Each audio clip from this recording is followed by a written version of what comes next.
Қалдарың қалай балалар? Бүгін бізде математика сабағы 2-ші сынып, 2-ші бөлім, 74-ші сабақ. Сабақтың тақырыбы бөлу амалының компоненттері.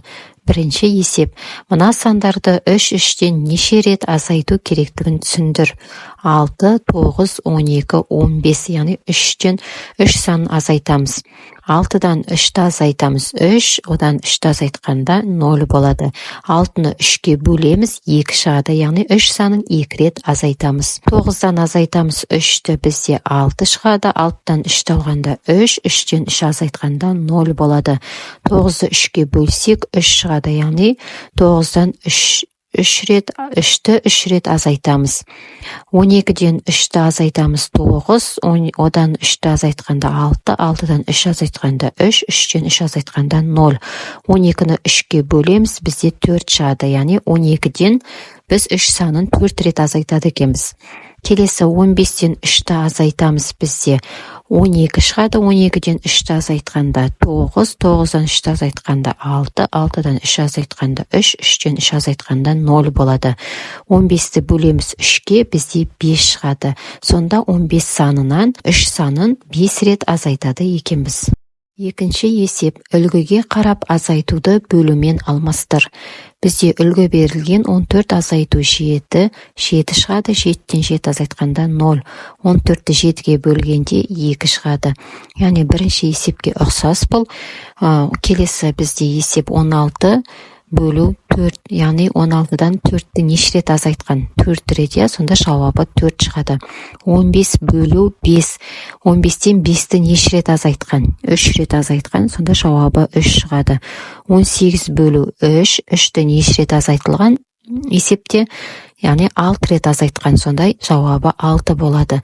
20 бөлу 5, 5-ті неше рет азайтылып тұр? 4 рет, сонда 20 бөлу 5 тең 4 болады. Берілген анықтаманы оқып, есте сақтаймыз балалар. 14 бөлу 7 түріндегі өрнекті бөлінді деп атайды. Бұл жердегі 14 бөлінгіш, 7 бөлгіш. 14 бөлу 7 тең 2 теңдік. 2 бөліндінің немесе өрнектің мәні. 14 бөлу 7 тең 2 теңдігін былай оқиды. 14 санында 7-ден 2 рет бар. Немесе 14-ті 7-ге бөлсе 2 шығады. Немесе 14 пен 7-нің бөліндісінің мәні 2-ге тең. Немесе 14 саның 7 есе кемітсе 2 шығады деп оқуға болады. Үшінші есеп. Суреттерді пайдаланып бөлуді орында. Бізде бірінші суретте 3 бұрыш берілген, 2 қатарда. 12-ні, барлығы 12 3 бұрыш берілген екен. 12-ні бөлеміз 2-ге, 2 дегеніміз 2 қатар. 6 шығады, яғни әр қатарда 6 3 бұрыштан бар дегенді білдіреді. Екінші, 12-ні бөлеміз 6-ға. Тең 2 шығады, яғни 6 3 бұрышқа бөлсек 2 қатар болады. Келесі бізде шеңбер берілген, шеңбер 10 шеңбер, 10-ды бөлеміз 5-ке, тең 2, яғни 5 шеңберден 2 қатар берілген. Келесі 10-ды бөлеміз 2-ге, 2 қатарға, сонда бізде әр қатарда 5 шеңберден берілген. Келесі бізде шаршы берілген, 21 шаршы барлығы, оны 3-ке бөлеміз, яғни 3 қатарға тең 7, яғни әр қатарда 7 шаршыдан берілген дегенді білдіреді. 21-ді 7-ге бөлеміз, сонда 3 шығады. Сонда 7 шаршыдан 3 қатар берілген екен.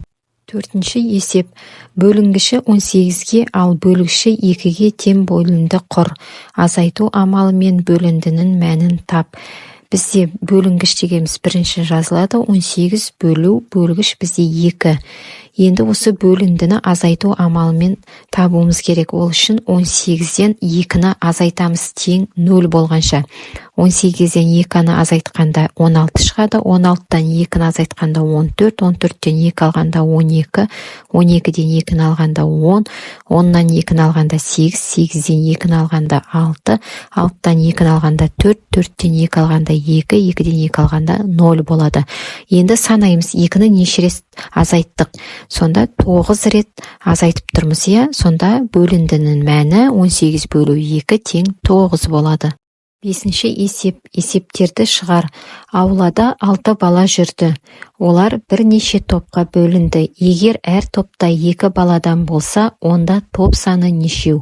Қысқаша шартын құрамыз. Бізде аулада жүрді 6 бала, әр топта 2 бала, топ саны бізде белгісіз. Шешуі 6-ны бөлеміз 2-ге тең 3. Азайту амалымен орындайтын болсақ, 6-дан 2 санын 3 рет азайтамыз. Жауабы топ саны 3. Екінші есеп, аулада 6 бала жүрді. Олар 2 топқа тең бөлінді. Әр топта неше баладан болды? Қысқаша шартын құрамыз. Жүрді 6 бала, топқа бөлінді 2 топ. Әр топта бізде белгісіз бала саны. Шешуі 6-ны 2-ге бөлеміз 3 шығады. Жауабы әр топта 3 баладан.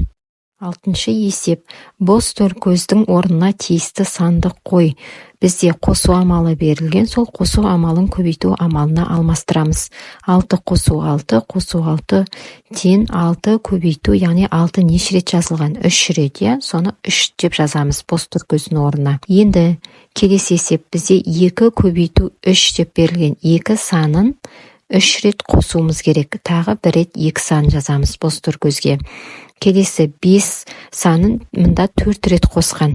Соны көбейтумен алмастырсақ, 5 көбейту 4 болады. Келесі бізде 1 саны 4 рет қосылған, 1-ді көбейтеміз 4-ке. Жетінші есеп, А нұсқасы, азайтуды бөлумен алмастыр. 27-ні 3 рет 9 сан азайтқан. Яғни бөлумен алмастырсақ, 27 бөлу 9 тең 3 болады. 18 азайту 6, яғни 6 санын 3 рет азайтқан. 18-ге 6-ны бөлгенде 3 шығады. Ә нұсқасы, бөлуді азайтумен алмастыр. 30 бөлу 6 тең 5 берілген. Яғни 30 санынан 6 санын 5 рет азайтамыз.